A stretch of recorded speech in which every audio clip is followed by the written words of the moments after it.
আসসালামু আলাইকুম। সবাই কেমন আছেন? আশা করি সবাই ভালো আছেন। তো আজকে আমি হাঁটতে হাঁটতে চলে যাচ্ছি ধান ভাঙার মিলে।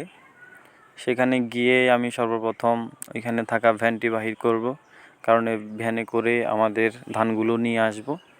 এবং ভ্যানটা আমি বাহির করে ধীরে ধীরে বাজারের মধ্য দিয়ে আমাদের বাড়িতে নিয়ে যাচ্ছি, যাতে ওইখান থেকে আমি সহজেই আমাদের ধানগুলো নিয়ে আসতে পারি। তো সেজন্য আমি বাজারের উপর দিয়ে ভ্যানটা নিয়ে গেছি এবং আমি প্রায় বাড়ির পাশে চলে এসেছি ভ্যানটা নিয়ে। তো বাড়িতে এসে ধানগুলো ভ্যানের মধ্যে লোড করতে থাকলাম।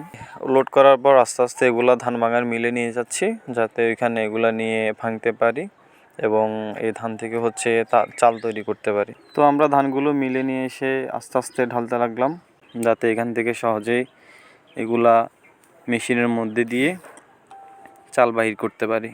তো সেজন্য আমরা বস্তা থেকে সম্পূর্ণ ধানগুলো ঢালা শুরু করলাম এবং ভালোভাবে ঢেলে এগুলো পরিষ্কার করতে লাগলাম। তো এটা হচ্ছে ধান ভাঙার মেশিন, যেখানে ধানগুলো ভাঙতেছে এবং ভাইটি ভাঙতেছে, উনি হচ্ছে এখানের মালিক। তো এই যে দেখাচ্ছি, এগুলো হচ্ছে চাল বাইর হচ্ছে, সাথে ধানের ময়লাও আছে, সেগুলো পরে পরিষ্কার করতে হবে। তো আমরা ধান ভাঙা শেষ করে সবগুলো আবার ভ্যানে করে বাড়িতে নিয়ে যাচ্ছি। অবশ্যই এতক্ষণে এগুলো বস্তার মধ্যে চাল আকারে আছে। তো পরে এগুলো থেকে পরিষ্কার করে সম্পূর্ণ পরিষ্কার চাল বাহির করতে হবে, যেহেতু এখানে অনেক তুষ রয়ে গেছে, বা যেটাকে ভুসি বলে, ধানের ভুসি রয়ে গেছে। এবং এই চালগুলো ঘরোয়া পদ্ধতিতে পরিষ্কার করার মাধ্যমে পরিষ্কার চালে তৈরি হবে এবং সেখান থেকে ভাত রান্নার কাজে এটা সরাসরি চলে যাবে।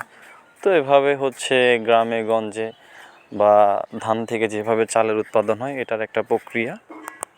তো শেষ পর্যন্ত আমাদের চালগুলো বাসায় নামিয়ে আবার ভ্যানটা দোকানে ফেরত দিয়ে আসার জন্য চলে যায়। তো আজকে ভিডিও কেমন লাগছে জানাবেন। তো সবাই ভালো থাকবেন। আল্লাহ হাফেজ, বাই বাই।